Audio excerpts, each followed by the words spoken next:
अब तक बहुत सारे नौजवान बहुत सारे तदफीन में जुड़े हैं, लेकिन इस मरहूम की जो दर्द भरी दास्तान है, मैं चाहता हूं कि आप भी सुने और तमाम इंसानियत भी सुने और इनकी आखिर दुआएं भी करें कि इंसान कैसे कैसे दर्द से सफ़र से गुज़रता है। जब ये अच्छा कमाते थे, केरला में रहते थे, सऊदी को गए थे, सऊदी को जाकर 90s की बात कर रहा हूँ, उस वक्त पर इनकी सैलरी 30,000 रुपये थी। 30,000 रुपये कमा कर अपने बीवी बच्चों को इंडिया देकर भेजते थे, बच्चों को काबिल भी बनाया। हम तो बार बार सुनते हैं कि माँ बच्चे को पेट में 9 महीने पालती है, लेकिन बाप जहन में ज़िंदगी भर पालता है, अपने औलाद के लिए कुछ भी कुर्बानी दे देता है। लेकिन जब बाप के पास पैसा आया, यानी इस मरहूम के पास, शमशुद्दीन साहब के पास, तो इन्होंने बीवी बच्चों को सऊदी को बुला लिया। सऊदी को जब बुला लिया तो इनको भी, यानी इनके वाइफ को भी जॉब पे लगाया गया। वो जॉब करना चाहती थी शायद, तो जॉब को उनको लगाया गया, तो उनकी सैलरी हो गई 60,000, इनकी सैलरी थी 30,000। फिर कुछ ही दिन गुजरे, उनके पास कुछ पैसा आया, उनकी बीवी के पास, इनको अपनी ज़िंदगी से दूर कर दिया।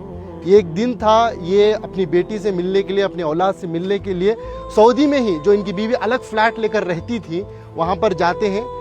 बाप अपनी बेटी की मोहब्बत में एंट्री लेता है, जाता है, बेटी दरवाज़ा खोलती है, बेटी बाप को देखती है, जैसे ही बाप को देखती है एकदम से दरवाजे को मूझ देती है। एक तमाचे की तरह इस मरहूम के चेहरे पर पड़ा। ये मैं नहीं कह रहा हूँ, ये इनकी खुद की ज़बानी है। मरने से पहले, कुछ दिन पहले इन्होंने इस वाक़े को बताया है। इसके गवाह हमारे इनायत साहब है, कहाँ है? हाँ, ये है। ये बता ये रहे हैं कि सऊदी से दिल दुखने के बाद, दर्द मिलने के बाद, बेंगलुरु के एक टॉप एरिया में एक बिल्डिंग में एक मैनेजर के तौर पर काम करते थे। ये खुद उसके गवाह हैं कि एक मिलिट्री की तरह सिस्टम था इनका, उसूल आदाब के पक्के थे, बिना आयरन के कपड़ा नहीं पहनते थे। ऐसी अपनी जिंदगी, छोटा सा कमरा था, सीढ़ियों के नीचे से बेड डालकर, एक पंखा लगाकर, उसे भी पाक साफ रखकर जीते थे।